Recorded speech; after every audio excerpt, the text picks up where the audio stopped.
Au vitu nyingi, naambiwa lazima nifanye kazi moja hapa, lazima niwekee mtu mguu.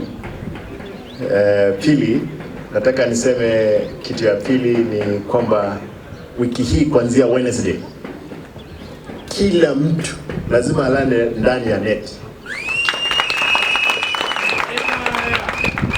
Kwa hivyo kuna net ambazo tuna distribute. Tafadhali naomba kwamba kila mmoja wenu ukipewa neti kule nyumbani, kwa sababu tutapeana kwa kila familia neti 3 za umbu, usiende kuweka kwa shamba, kwa sababu wengi nimeona wanaweka kwa shamba iko na neti nyingi, inazuia wadudu.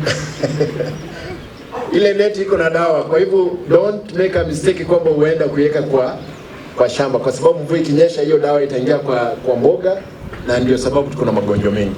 Neti mzee choma, burn it, yesambe.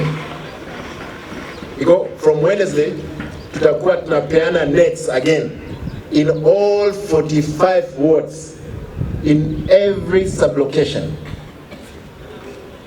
Tutapeana na tutarajii mtu kuja kupiga risasi kwa kudistribute nets. Tafadhali. Kwa hivyo nitaomba hizo net ukipata, weka mtoto ndani, malaria ndio iende chini. Ni sawa sawa?